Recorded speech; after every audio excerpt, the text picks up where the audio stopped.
Dear ladies and gentlemen, welcome back to your favorite channel, Yoleno TV. And today, being the 15th of September 2022, is a day that as Kenyans we are witnessing the highest skyrocketing scenario of the petrol prices. The prices have skyrocketed to an 179 shillings record price. That is so terrible. It has never, according to what analysts are saying, we have never experienced this kind of. So it is for that reason that I have decided to dig deep into some of the previous postings from none other than Dennis Itumbi. You remember somewhere on 4th of April 2022, Dennis Itumbi posted something on his Twitter handle, and he was specifically attacking the deep state over the state capture scenario. So before Dennis Itumbi posted that tweet, there was a post from European Union in Kenya. This is what the European Union in Kenya said. Contrary to the Russian disinformation suggesting that the EU's and others sanctions are the cause for high oil, gas, and food prices globally and in Kenya, they are not. There are no Kenyan sanctions and restrictions on imports from Russia and Ukraine, and nobody in the European Union is hindering exports from reaching non-EU destinations. That was a post from the European Union in Kenya. So Dennis Itumbi decided to repost that tweet and attach a message in it. And this is what Dennis Itumbi said. It is state capture in Kenya that is to blame for high fuel prices. European Union says Ukraine-Russia war has nothing to do with it. Ladies and gentlemen, that was a tweet from Dennis Itumbi. Back then, it was all rosy for them. I think that was the time when they were doing campaigns, and the campaigns had hit a level whereby now the only thing they could see was to attack the deep state. So another Twitter handler by the name Dr. Ahmed said, this is what Dr. Ahmed said in relation to the prices. Make things as a layman. The thinking behind William Samoei Ruto fuel economics is that necessity generated by free market dynamics will drive innovation and alternatives led by hustlers. See we the wheelbarrow to usher in new standards. Just my freedom of thought and freedom of expression. I think William Samoei Ruto is trying to link demand and supply against the prices of fuel. That if the prices go higher, then that means demand will reduce because the prices will have gone higher. So now people will consume less fuel, and as a result, the fuel prices will reduce because the suppliers will not have to reduce their prices because the demand has gone low. I think that is what Dr. Ahmed Kalebi is saying. That's so strange. But then, why is it the case? Hustler's narrative was very simple. The common Wanjiku was not supposed to suffer in this hustler's government. The hustler's narrative was very simple. The Wanjikus were not supposed to suffer in this hustler's movement narrative. The likes of Boda Boda, the likes of Mama Mboga were not supposed to suffer. What is the likely implication of this withdrawal of fuel subsidy and the subsequent escalation of the fuel prices? It is apparent that in the all East African countries, I think Kenya's price has gone pretty high. It is not similar to other countries within the East African fraternity. What is the likely implication of the fuel prices in the next 1 week? If you ask me that question, I'll answer you directly. This is what I think will happen. One, the prices of transport will heighten. 2, the prices of basic commodities will heighten.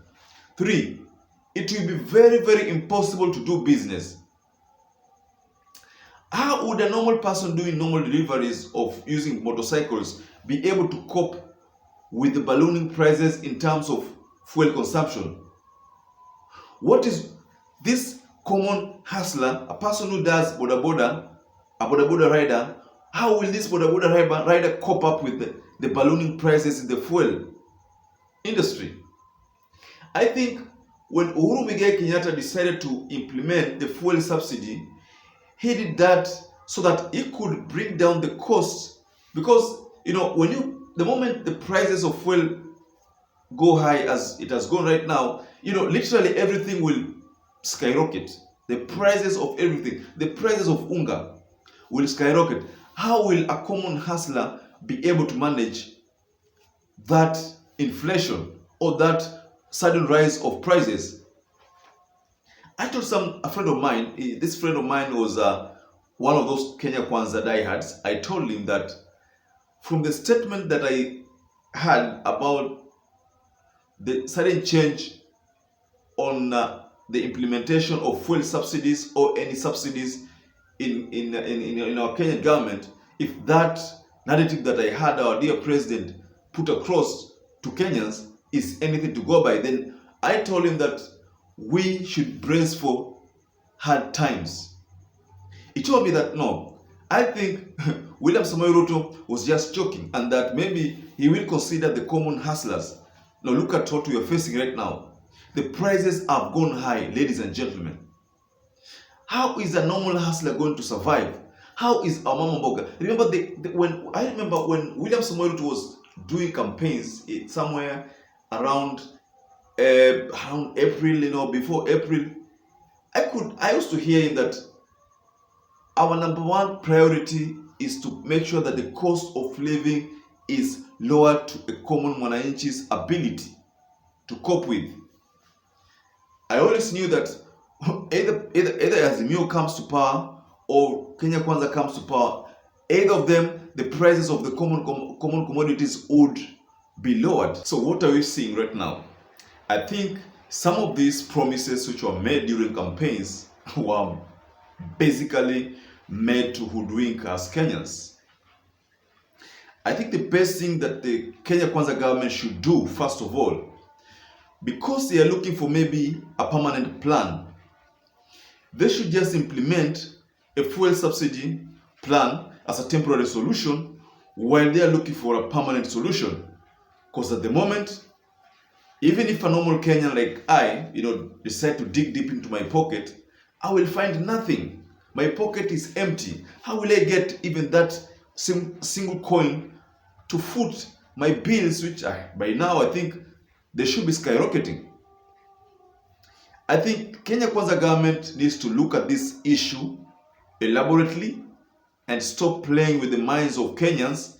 They should just hit the nail on the head, and however expensive the fuel subsidy is, it is the best option, the right option right now, because of the rising inflation and because of the fact that the common mwananchi cannot afford a unga.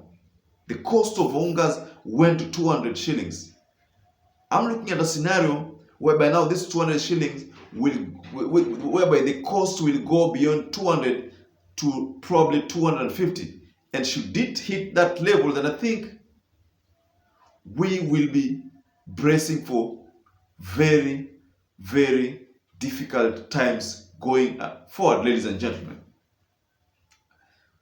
Dr. William Samoei Ruto, this is my humble request to you. Please implement the fuel subsidy as a temporary solution while you're figuring out how to come up with a long-lasting solution. At the moment, a common mwananchi, a common Wanjiku cannot afford a basic meal.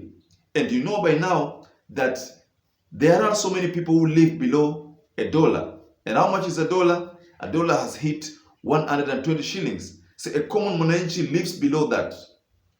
If the price of a unga is at 200 and a common mwananchi lives below 120 shillings, then tell me, how many Kenyans will afford a meal? Close to zero. So implement the fuel subsidy, implement the unga subsidy, and then come up with a permanent solution. That is my humble request to our dear President, Dr. William Samoei Ruto. Now, ladies and gentlemen, I would like to wind up there, but until we meet again, I'd like to urge first-time viewer and regular viewer who has not subscribed to please subscribe to our channel and continue supporting us by liking our channel, by hitting the notification bell, so that every time we upload a video, you will always become the first person to get notified. Now, ladies and gentlemen, until we meet again, please, I'd like to urge you to stay safe and stay blessed.